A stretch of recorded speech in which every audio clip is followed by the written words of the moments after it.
Olá, gente, tudo bom? Hoje nós vamos iniciar a aula que vai ser uma correção do exercício que eu passei para vocês da última vez. O exercício que fala sobre tecido muscular e também sobre células do sistema imune, ok? Então, vamos lá começar essa correção. O gabarito eu já enviei para vocês, né? Então creio que vocês já tenham feito a comparação para ver quantas questões vocês acertaram e agora eu vou comentar essas questões para esperando tirar eventuais dúvidas que vocês possam ter tido, ok? Então vamos lá. A primeira questão diz assim: os músculos representam cerca de 40% da massa corporal, são responsáveis por todos os movimentos, desde o dobramento de um braço até a circulação do sangue no corpo, sem falar movimento de órgãos, tal, tal, tal. Lembrem sempre que quando vocês estiverem respondendo uma questão, especialmente no Enem, que o tempo é reduzido, as questões são muitas, tentem ver se vocês conseguem responder só com o cabeçalho. Se não der, volta é, e lê o todo da questão. Então, considerando o exposto, pode-se afirmar que o bíceps, estômago e o útero são formados respectivamente por tecidos musculares de dois tipos. Bíceps, acho que todo mundo sabe onde está o bíceps, né? Aquele músculo que ajuda a gente a dobrar o nosso braço e antebraço, né? Então, o bíceps ele é estriado esquelético. Ele é um músculo que está diretamente associado ao esqueleto, ajudando no movimento dos membros e é estriado, é do tipo estriado, então estriado esquelético. Então só pode ser a A, a C ou a E. O estômago faz parte das nossas vísceras, né? Qual é o tipo de movimento que o estômago realiza? É o chamado movimento peristáltico. Quem realiza esse movimento peristáltico é o o músculo liso, também chamado de não estriado, ok? E o útero da mesma forma, qual é o movimento que o útero realiza? O útero faz aquelas contrações, né? Seja na gravidez, no momento do parto, seja no momento de descamação do endométrio, na menstruação, né, das mulheres. Então, também são movimentos involuntários, assim como do estômago, que você não consegue controlar. Então, também se trata de músculo liso não estriado, ok? O outro tipo de músculo que não apareceu aqui é o cardíaco, mas o cardíaco é fácil lembrar que é só no coração que tem, né? Então, a resposta certa aí seria letra C, ok? Estriado esquelético, não estriado, não estriado. Lembrando que não estriado também pode ser chamado de liso. Vamos seguindo. As células musculares presentes nas asas das aves migratórias possuem maior concentração de determinada organela, se comparadas às células musculares do restante do corpo. Esse fato favorece a utilização intensa de tais membros por esses animais. Essa organela é denominada mitocôndria. Notem o que ele diz. Olha. Favorece a utilização intensa de tais membros por esses animais. Utilização intensa de um órgão, de uma célula, de um tecido, significa, em outras palavras, e entre outras coisas também, gasto de energia. Se você tem um gasto de energia muito grande em uma determinada célula, ela geralmente vai estar adaptada a isso. Então, ela vai ter mais organelas que produzem energia. Que organela é essa? Mitocôndria. Ok? Então, a resposta certa aí é mitocôndria. E essa questão ainda foi fácil. Ela podia dizer assim: possui mais de uma determinada molécula que ajuda a contração muscular, que seria, no caso, a mioglobina, né? Que é uma molécula existente em células, em algumas células musculares, que ela armazena oxigênio e ajuda com que essa célula possa continuar fazendo contração e gerando energia por mais tempo. Ok? Então aqui é a letra D. Terceira, o corpo humano apresenta diferentes tipos de células que são organizadas em tecidos e estes formam os órgãos. Com relação aos tecidos e órgãos e seu funcionamento no corpo humano, julgue cada proposição a seguir com VOF. O coração é um órgão formado principalmente por tecido nervoso. Não, né, gente? Falso. Coração, tecido muscular. É praticamente só músculo o coração. Claro, ele tem tecido nervoso, né? Tem tecido sanguíneo, etc. Mas a principal formação é tecido muscular. As células do sangue são formadas dentro da medula óssea. Correto. V. O suor é produzido e excretado por glândulas do tecido epitelial. Correto. Lembrem, né? As glândulas, elas são o tecido epitelial glandular, ok? Existe o tecido epitelial de revestimento e o glandular. O glandular é o que forma glândulas. Então, a gente pode dizer que praticamente toda glândula do corpo é formada de tecido epitelial, ok? Praticamente, porque, por exemplo, tem o pâncreas que não se aplica aí. Então, verdadeiro também. Nos adultos, o tecido ósseo é formado principalmente por células mortas.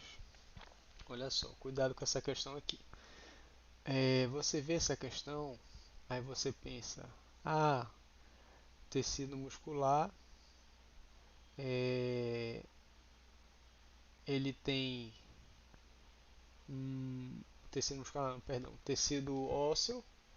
Realmente, tecido ósseo, ele é tudo osso, né? É, parece algo morto, né? Digamos assim. É tudo calcificado, não parece ser um tecido vivo, mas isso está errado, ok? É um tecido vivo, beleza? As células elas estão quiescentes, que a gente chama, elas estão ali meio paradinhas, sem fazer muita função, mas elas são células vivas, ok? Os osteócitos são células vivas, não são células mortas. Então essa também é verdadeira. Então ficaria F, é, V, V, V. FVVV. A gente não tem essa opção, né? A gente tem o FVVF, que no caso eles consideraram essa última questão como falsa. Eu acho que no gabarito está essa aqui, vamos ver. Tá como essa, o gabarito. Mas está errado, tá, gente? Isso é uma compreensão errônea. E na hora de colocar a questão eu não verifiquei esse detalhe. Essa é uma concepção errônea acerca do tecido ósseo. Na verdade, o tecido ósseo é formado principalmente por células vivas, ok? Há essa má compreensão dizendo que com essa concepção de que são células mortas, mas já foi comprovado que na verdade são células vivas, ok? E dependendo da situação elas podem ser reativadas. Por exemplo, se você quebrar um osso, aquelas células estavam ali paradas, mas não mortas, elas se reativam e começam a fazer síntese óssea, tá bom? Mas o gabarito está como C. A atividade física leva à hipertrofia muscular, mas o excesso de exercício pode provocar distensões e estiramentos. Uma característica do tecido muscular estriado esquelético é ocorrência de células mononucleadas? Não. No tecido estriado esquelético é multinucleado, ok? Para vocês entenderem um pouco melhor isso, o que acontece? As células do tecido muscular elas não sofrem mitose, elas não se dividem. No entanto, antes da mitose ocorrer, existem outras fases, né? A intérfase. Não sei se vocês estão lembrando disso daí. Na intérfase, o que ocorre? Uma duplicação do material da célula, inclusive do DNA que está presente no núcleo, para a célula poder se dividir. O que acontece nas células musculares é que elas fazem todo esse processo na intérfase, mas chega na mitose, elas não fazem mitose. Então, com o tempo, elas começam a acumular vários núcleos dentro da mesma célula. Aí fica multinucleado. Contrações rítmicas involuntárias. Não. As contrações são voluntárias do tecido muscular estriado esquelético. Miofibrilas formadas de actina e miosina. Correto. Isso é comum a todos os tecidos musculares. Estrias transversais conectadas por discos intercalares. Não, discos intercalares é no tecido muscular cardíaco. Presença em órgãos tais como bexiga e coração. Não. Bexiga é o liso, coração estriado cardíaco. Então a letra certa é a letra C, ok? Miofibrilas formadas de actina e miosina. Que isso é verdadeiro para todos os tipos de tecido muscular, inclusive o esquelético. Sobre a constituição muscular do homem e suas características anatômicas funcionais, marque a alternativa correta. Fosfocreatina é uma molécula de reserva energética dos músculos, a qual, durante o exercício, fornece grupamentos fosfatos de alta energia para o ADP ser convertido em ATP. Correto, é essa mesmo. Fosfocreatina, fósforo já diz o nome, né? Fósforo. e creatina é a molécula específica. A creatina ela pode armazenar fósforo, que no corpo humano, fósforo ou fosfato significa basicamente energia. Então, a nossa célula, a principal fonte de energia dela, de fosfato, é o ATP. Quando o ATP gasta a energia de um fósforo, ele vira ADP. É tipo como se fosse uma bateria que você usa energia e ela descarrega. E aí você tem que carregar de novo. Então, em outras células, você gasta ATP e aí a única forma de produzir ATP de novo é através da respiração celular, né? Através do funcionamento das mitocôndrias. Só que nas células musculares a gente tem essa molécula de fosfocreatina, que é ela é como se fosse uma grande reserva de energia. É como se fosse uma bateria externa do nosso celular. Então a gente tem o ATP, quando o ATP é gasto e vira ADP, aí a gente começa a pegar fósforo ou fosfato lá da fosfocreatina para transformar o ADP em ATP novamente, sem depender da mitocôndria, ok? Inclusive existem suplementos, né, de creatina, creatinina, que, que vão ajudar na contração muscular nas academias, tá bom? Letra B. O músculo esquelético constitui a maior parte da musculatura corporal, inclusive estão presentes nas paredes dos vasos sanguíneos. Não. Músculo liso na parede dos vasos. Os músculos lisos apresentam no interior de suas células estruturas contráteis que se repetem, os sarcômeros. Não. Sarcômero só tem nos músculos estriados, que é justamente o que forma as estrias, são os sarcômeros. As células musculares cardíacas maduras têm grande capacidade mitótica. Não. As células musculares não têm grande capacidade mitótica. Justamente por isso que quando você tem morte de uma parte desse tecido, que é o que a gente chama de infarto do miocárdio, né? Você não consegue regenerar, você perde aquela capacidade daquela área muscular do coração. E dependendo de onde ocorrer esse infarto, pode levar à morte, né? Que aí é o que a gente chama de infarto fulminante, que é quando uma porção grande do coração perdeu oxigênio, as células morrem e como elas não fazem mitose, elas não podem se regenerar. Então a pessoa para de conseguir bombear sangue e morre. As células musculares, ou desculpa, a inervação do músculo liso pode ser voluntária ou involuntária. Não, músculo liso somente involuntária, ok? O músculo cardíaco, o músculo estriado esquelético pode ser voluntária ou involuntária. Afinal de contas, por exemplo, os músculos que auxiliam na nossa respiração funcionam quando a gente está dormindo. É involuntário. E quando a gente está acordado, a gente também consegue controlar eles, voluntário. Mas o liso não, o liso é somente involuntário. Então, só repetindo, resposta certa, letra A. Sexta questão. Algumas doenças são consideradas como autoimunes porque as pessoas que as possuem não são capazes de produzir anticorpos? Não. Tem alergia a medicamentos estranhos? Também não. Produzem anticorpos contra as próprias partes de seu corpo. Autoimune. Auto eu mesmo imune. É como se eu fosse imune a mim mesmo. Só que se eu for imune a mim mesmo, eu vou me destruir, né? Esse é o problema. Então, pessoas autoimunes produzem anticorpos contra as próprias partes do seu corpo. Ok? É a letra C. Sétima, analisa as afirmativas sobre o mecanismo de defesa do corpo. Mecanismos de defesa inespecíficos não distinguem um agente infeccioso de outro. São também chamados de sistema imunitário inato. Correto, o nome já diz, né? Inespecífico, ele não diferencia. E são também chamados de inatos, em oposição ao adaptativo. Mecanismos de defesa específicos são também chamados de sistema imunitário adquirido ou adaptativo, do qual participam os órgãos linfóides, linfócitos e plasmócitos. Correto, ok? Depois da primeira linha de defesa, digamos assim, que é o inespecífico ou inato, começa o específico ou adaptativo, né? Que você já tem células especializadas que vão combater especificamente um invasor, um antígeno. Um elemento estranho capaz de estimular uma resposta imune do organismo é denominado de imunoglobulina. Não, gente, imunoglobulina são os anticorpos, ok? O elemento estranho capaz de estimular uma resposta é o antígeno. Imunoglobulina é um anticorpo. O sistema imunitário responde a um elemento estranho produzindo uma proteína específica chamada de antígeno. Não, produz anticorpo.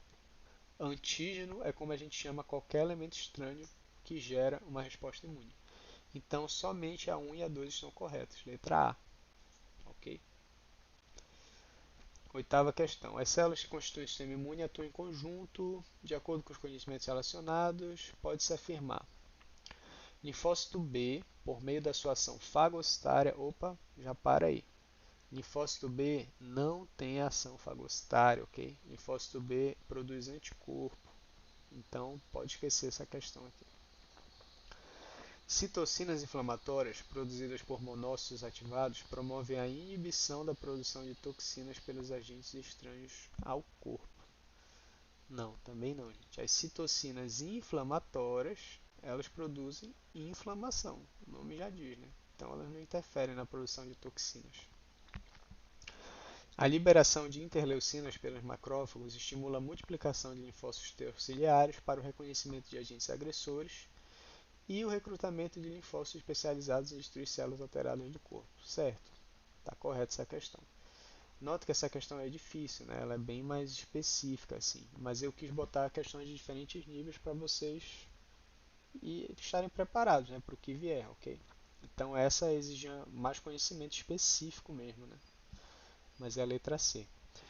Só continuar aqui. A diferenciação dos linfócitos T em plasmócitos, opa, já para aí. Plasmócito se forma a partir de linfócito B e não de linfócito T. A movimentação contínua de fagócitos entre os tecidos favorece a sua ligação aos anticorpos e a consequente ativação de antígenos específicos presentes na superfície de linfócitos matadores.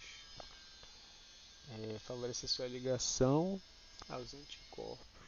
Não, ele não se liga aos anticorpos, né? Ele vai se ligar aos antígenos, ok? E consequente ativação de antígenos. Não, consequente ativação de anticorpos. Tá bom? Então não se aplica isso aqui. Considerando as células do sangue, associe corretamente os tipos celulares com suas características. Vamos lá. Hemácias. Estruturas anucleadas com grande quantidade de hemoglobina que transporta oxigênio. Beleza, hemácia, né?